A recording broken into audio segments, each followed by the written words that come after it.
Video. Inspirasi belajar farmasi lebih mudah dan seru.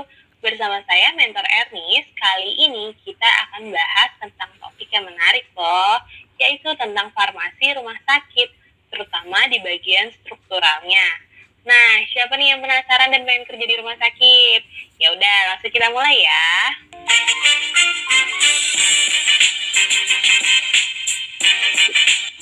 Nah, student, sebelum kita masuk nih ke materi terkait struktural farmasi di rumah sakit, tapi kita perlu tahu dulu nih struktur organisasi di RS itu gimana sih? Dan di mana ya posisi farmasi di struktur tersebut? Nah, teman-teman bisa lihat ya di gambar. Nah, jadi struktur organisasi RS diatur dalam Peraturan Presiden RI nomor 77 tahun 2015 tentang pedoman organisasi rumah sakit. Nah, pengaturan pedoman ini bertujuan untuk mencapai good corporate governance atau tata kelola perusahaan yang baik dan good clinical governance atau tata kelola klinis yang baik. Nah, setiap rumah sakit itu memiliki struktur organisasi yang berbeda-beda tergantung dengan klasifikasinya ya. Nah, namun organisasi rumah sakit yang paling sedikit itu terdiri dari apa aja sih? Nah, jadi teman-teman bisa lihat nih. Jadi ada yang pertama, kepala RS atau direktur RS, kedua, unsur pelayanan medis, lalu unsur pelayanan keperawatan, unsur pelayanan penunjang medis, unsur pelayanan administrasi umum dan keuangan, komite medis, satuan pemeriksaan internal, dan yang terakhir adalah dewan pengawas. Nah, pelayanan medis ini meliputi pelayanan rawat jalan, rawat inap, dan gawat darurat. Pasti teman-teman udah tahu ya. Nah, kalau misalkan farmasi masuk ke bagian mana sih? Yap, betul banget. Farmasi itu termasuk ke dalam unit pelayanan penunjang medis bersama dengan laboratorium, radiologi, gizi, dan lain-lain. Satuan pemeriksaan internal bertugas untuk melaksanakan pemeriksaan audit internal di rumah sakit. Dewan pengawas RS merupakan unit non-struktural yang bersifat independen bertanggung jawab kepada pemilik rumah sakit. Nah, sementara komite medis itu mempunyai tanggung jawab untuk menerapkan tata kelola klinis yang baik dengan meningkatkan profesionalisme staf medis yang bekerja di rumah sakit dengan cara, teman-teman bisa lihat nih, jadi yang pertama melakukan kredensial bagi seluruh staf medis, lalu memelihara mutu profesi staf medis, menjaga disiplin, etika, dan perilaku staf medis. Nah, selain komite medis, dapat dibentuk juga nih komite lain untuk penyelenggaraan fungsi tertentu di rumah sakit sesuai dengan kebutuhannya ya. Contohnya itu adalah komite farmasi dan terapi, ini juga cukup familiar ya. Lalu ada komite pengendalian resistensi antimikroba serta komite pencegahan dan pengendalian infeksi.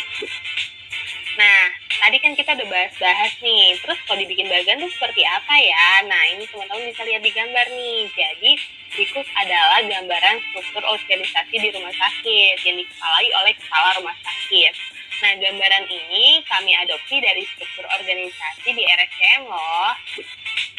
Oke, student, masih ingat nggak nih? Tadi kita sebutin bahwa salah satu contoh dari komite medis adalah komite tim farmasi dan terapi.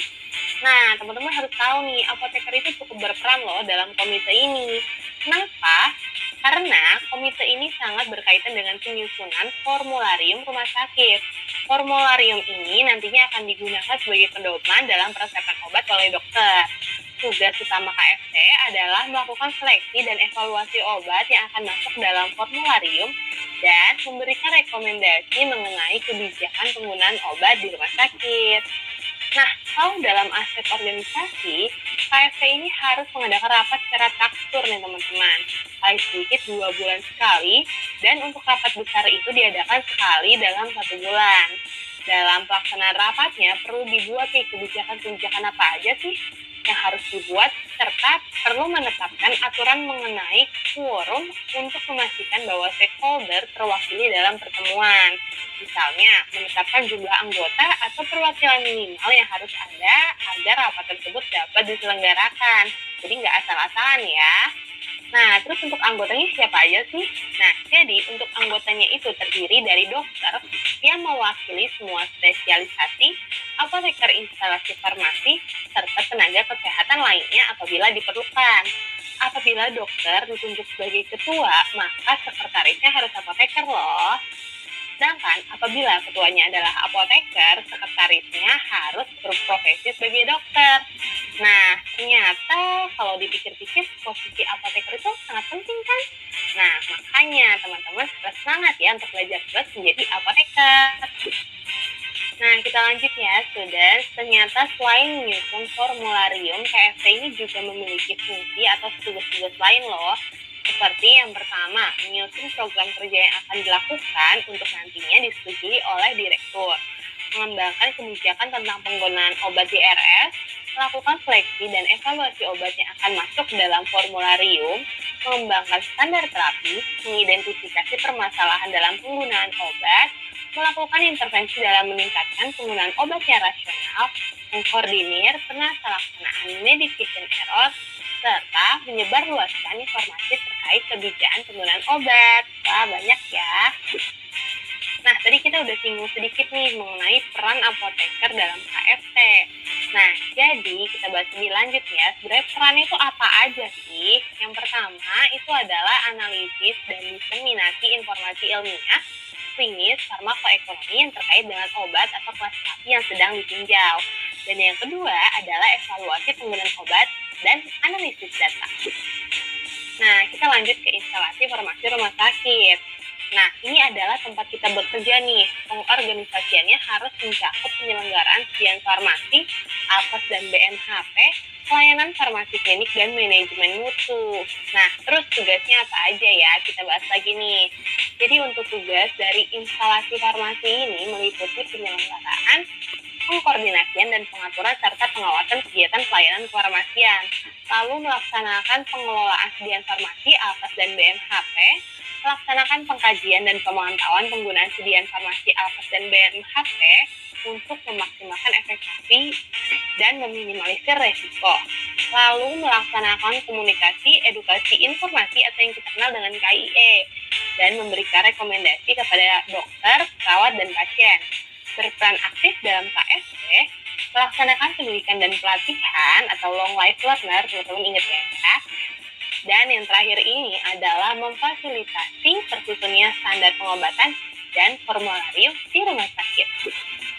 Nah, selain itu nih students, IFRS atau instalasi farmasi rumah sakit juga berfungsi sebagai unit pelayanan yang bersifat klinik dan non-klinik loh. Nah, jadi kalau misalkan pelayanan yang non-klinik nih, meliputi pengelolaan sediaan farmasi, Alkes, BMHP, yang meliputi dari proses pemilihan, perencanaan, pengadaan, hingga pemusnahan obatnya nih. Nah, sedangkan untuk pelayanan farmasi klinik seperti biasa, itu meliputi pelayanan yang bersentuhan langsung nih dengan pasien atau tenaga kesehatan lain. Nah, fungsinya ini berorientasi pada pasien sehingga membutuhkan pemahaman yang luas tentang penggunaan obat. Nah, tugasnya ini meliputi mengkaji dan melaksanakan pelayanan resep hingga melaksanakan penyuluhan kesehatan. Ayo, siapa yang tertarik? Nah, ini lanjut nih, kita bahas di struktur organisasi IFRS. Jadi teman-teman bisa lihat di gambar ya, supaya lebih mudah nih mencernanya. Jadi, IFRS ini dikepalai oleh seorang apoteker atau kita nih nantinya, yang bertanggung jawab secara keseluruhan terhadap penyelenggaraan pelayanan kefarmasian dan pengelolaan sediaan farmasi dan perbekalan kesehatan di rumah sakit. Dalam bagian struktur organisasi IFRS terdapat juga nih KFT yang tidak dapat dipisahkan dari IFRS, meskipun dia tidak mempunyai jalur fungsional terhadap IFRS, melainkan jalur koordinasi yang bertanggung jawab langsung pada pimpinan rumah sakitnya.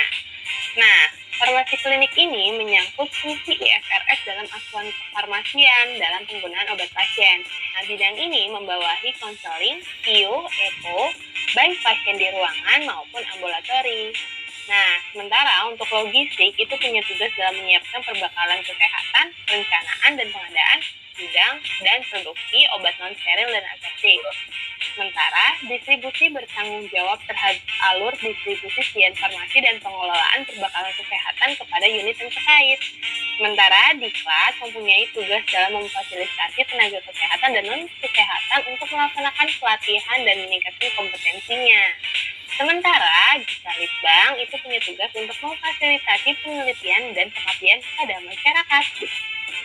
Nah, kalau kita bikin bagan lagi nih supaya lebih mudah, jadi berikut adalah gambaran struktur organisasi instalasi farmasi rumah sakit ya student. Jadi tadi seperti yang dijelaskan ada KST, Kepala IFRS, Kepala Administrasi dan TU, dan sebagainya. Nah, sudah nggak kerasa nih kita udah sampai di akhir video.